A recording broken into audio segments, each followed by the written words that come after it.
नमस्कार, आप देख रहे हैं सन टाइम न्यूज। पेश है खबरें फटाफट। सरकार द्वारा चलाई जा रही योजनाओं का यह कोई पहला फर्जीवाड़ा नहीं है। इससे पहले भी ऐसे मामले सामने आते रहे हैं।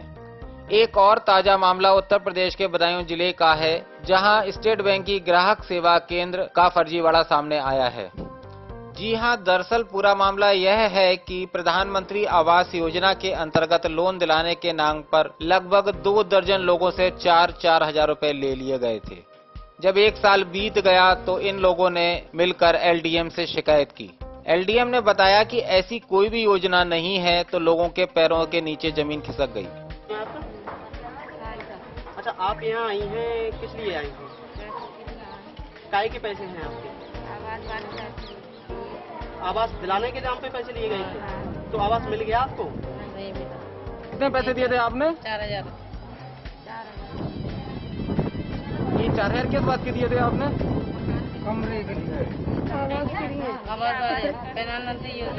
प्रधानमंत्री योजना के आवास के लिए आपने? काय के पैसे हैं? आवास वाले प्रधानमंत्री योजना के लिए। तो आवास के पैसे किसने लिए थे? इन्होंने लिए थे। कितने रुपए लिए थे? 4,000। तो आवास मिल गया आपको? नहीं, क्यों नहीं मिला? ये कहा था 10 महीने से गया, हम पास हो जाएंगे, ये कहते रहे। तो अभी तक आपका आवास पास ही नहीं हुआ? नहीं हुआ। अब क्या कह रहे हैं ये कह रहा है, अब भी यही दिलासा दे रहा है कि हो जाएगा। अब आप क्या चाह रही हैं? ये जा रहा है, बस जैसे लिया है वैसे हमारे वापसी दे दे पैसा।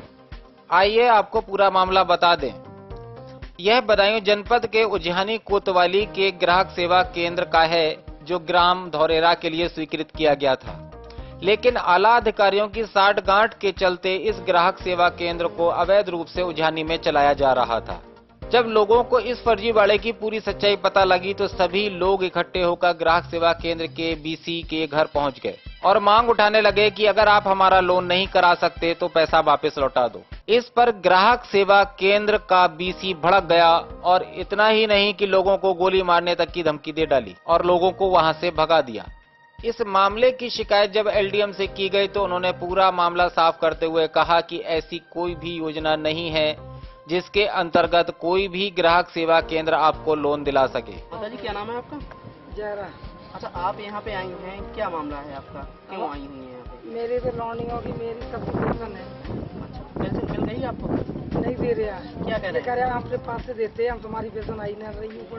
अपने पास से देते हैं? तो ये बैंक जो चला रहे हैं वो अपने पास से चला रहे हैं क्या? ये हमारा पैसा नहीं है क्या? ना हमारा ना क्या करे, हम अपने पास से देते हैं। और लो अब दो हिसाब करो हमारा। आपने कोई पेंशन ले गई है? अच्छा, जो पेंशन लेके गए उसका हिसाब मांग रहे हैं? कौन मांग रहे हैं हिसाब आपसे? निर्देश मांग रहे हैं। निर्देश हम न डर रहे हैं किसी से। अच्छा, निर्देश मांग रहे हैं आपसे, बैंक में पेंशन का हिसाब मांग रहे हैं। अच्छा, आवास के लिए भी क्या आपने मतलब पैसे वगैरह दिए थे? 4,000 मैंने दिए आवास के लिए? प्रधानमंत्री आवास योजना के लिए। तो क्या आपको आवास मिला है क्या? अरे हमें क्या दे देगा, कम वक्त हमारे पैसे दे दे लौटा लेगी। तो आपके पैसे भी नहीं मिले, आवास भी नहीं मिला है? कुछ ना। तो कितने दिन हो गए पैसे दिए हुए? 10 महीने। तो अब तक आपको ना तो आवास मिला है ना ही पैसे मिले हैं आपको। अब आप क्या चाह रही हैं? ये मेरे पैसे लौटा दे वो। अच्छा, ये हृदय ने पैसे क्या कह के मांगे थे आपने?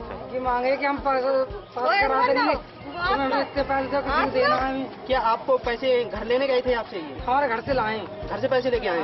10 औरतों के। अच्छा, आपने पैसे दे भी दिए कि मतलब आवास हमें मिल जाएगा? हमने दे दी इसके भरोसे भी, कि उन्होंने हमारी पेंशन बनवाई, 2 एक पेंशन थी, फिर पेंशन देना बंद कर दी। अब आप क्या चाह रही हैं? तो ये मेरे पैसे लौटा दे और पेंशन दे दी। चलिए, उज्हानी SBI ब्रांच है सर, तो उसके अंतर्गत एक ग्राहक सेवा केंद्र चल रहा है सर। तो उसमें महिलाओं से 4-4 हजार रुपए के लिए गए हैं बैंक से लोन दिलाने के नाम पे। तो सर क्या मामला है? देखिए, अभी मेरे संज्ञान में मामला आया है, वो भी आप ही के माध्यम से आया है, मैं साफ साफ कहना चाहता हूँ।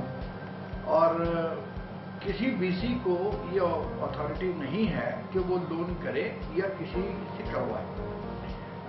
लोन के लिए बहुत सारी फॉर्मेलिटीज़ हैं। वो बैंक के मैनेजर डायरेक्ट एप्लीकेशन लेके उस पर गुण दोषों के आधार पर, मेरिट्स के आधार पर निर्णय लेते हैं। बीसी के लेवल में काम नहीं है। और अगर जो भी आप बता रहे हैं वो उसकी जांच करवाने के लिए हम अभी स्टेट बैंक ऑफ इंडिया के जो रीजनल ऑफिसर उसको भेजे देते हैं, वो अपने लेवल पे वो करें। और अगर वो उनको लगता है कि वास्तव में ऐसा कोई घोटाला हुआ है तो उसे तत्काल हटाने की व्यवस्था करें। फिलहाल एलडीएम ने पीड़ितों की बात तो सुनी और उनके द्वारा दिए गए शिकायती पत्र पर जांच करने की कार्रवाई की बात कही। अब देखना ये होगा कि तमाम लोग जो इस ठगी का शिकार हुए हैं, क्या वाकई आला अधिकारी की तरफ से इस मामले की जांच कितनी निष्पक्ष और गंभीरता से की जाएगी और ग्राहक सेवा केंद्र के बीसी हृदय सोलंकी पर क्या कार्रवाई होगी। फिलहाल ये सारे साक्ष्य आपके सामने हैं और प्रत्यक्ष को प्रमाण की क्या आवश्यकता है। फिलहाल एलडीएम साहब ने जांच करने के बाद कार्रवाई की बात कही है, लेकिन कहीं ना कहीं इससे अधिकारियों की कार्यशैली पर एक बड़ा प्रश्न चिन्ह लगता हुआ नजर आ रहा है। ओफो, गैस खत्म हो गई। इतनी जल्दी? सिलेंडर तोल कर तो लिया था ना? हर बार लेती हूँ। खाली सिलेंडर तोला था? खाली सिलेंडर? देखो, सभी सिलेंडरों पर गैस का वजन, खाली सिलेंडर का वजन और कुल वजन छपा होता है। यदि खाली सिलेंडर का वजन छपे हुए वजन से ज्यादा है तो इसका मतलब सिलेंडर में गैस के साथ पानी मिला हुआ है, यानी गैस कम। बिल्कुल, इसीलिए सिलेंडर लेते और देते समय अवश्य तोलना चाहिए। सही वजन हमारा अधिकार, हक से मांगो।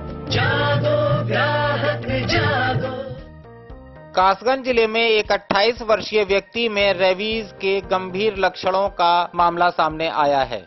मामले के पीछे स्वास्थ्य विभाग की बड़ी लापरवाही सामने आ रही है। कासगंज जिला चिकित्सालय में भर्ती कराया गया रेबीज का शिकार ढोलना थाना क्षेत्र के गांव दकौली निवासी बलवंत सिंह का 28 वर्षीय बेटा राकेश है। उसके भाई का आरोप है कि 3 माह पूर्व राकेश को कुत्ते ने काट लिया था और वह लगातार इंजेक्शन लगवाने के लिए जिला चिकित्सालय के चक्कर काटता रहा, लेकिन चिकित्सकों ने हर बार इंजेक्शन न होने की बात करते रहे। अंततः राकेश को रेबीज के गंभीर लक्षण हो गए। उनका कहना है कि अगर चिकित्सालय में रेबीज के इंजेक्शन होते और उसका समय से इलाज हो जाता तो आज उसका भाई रेबीज का शिकार नहीं होता। जानकारी मिलते ही परिवार के लोगों में हड़कंप मच गया। राजकुमार जी, तुम्हारे भाई के संग घटना हुई, क्या है पूरा मामला? कुत्ते ने काट लिया था। 3 महीने इंजेक्शन पहले लगवाने आया था, इसने लगाया नहीं था। फिर क्या हुआ? अलीगढ़ के लिए, वो आगरा के लिए रेफर कर दिया। कैसी स्थिति है इनकी? बहुत ज्यादा खराब है। क्यों इंजेक्शन नहीं मिले थे सरकारी हॉस्पिटल में? ये तो लोग कह रहे थे इंजेक्शन ही नहीं। राकेश को तत्काल इमरजेंसी वार्ड में भर्ती कराया गया। तैनात चिकित्सकों ने राकेश को रेबीज का 70% से अधिक असर बताते हुए प्राथमिक उपचार के बाद बेहतर उपचार के लिए एम्बुलेंस द्वारा अलीगढ़ मेडिकल कॉलेज रेफर कर दिया। अभी के लिए बस इतना ही। देखते रहिए। एडवांस टैक्स के पेपर्स एडजस्टमेंट्स के साथ टैक्स बहुत ज्यादा था, कम दिखाया है। कोई रिस्क तो नहीं? बिल्कुल नहीं। मैं हूँ ना। आप तो हैं, पर इनकम टैक्स डिपार्टमेंट की कड़ी निगरानी भी है। मतलब? इनकम टैक्स डिपार्टमेंट हर हाई वैल्यू ट्रांजैक्शन पर कड़ी नजर रखता है। शेयर्स, डिवेंचर्स, घड़ियां, ज्वेलरी खरीदने से क्रेडिट कार्ड एक्सपेंसेस तक डिपार्टमेंट आपकी आइडेंटिटी भी जानता है। ओ माय गॉड, ऐसी गलती कभी ना करना। जितना टैक्स बनता है उतना जरूर देना। बेफिक्री से बिजनेस करना है भाई। Remember, pay your advance tax correctly, honestly and on time.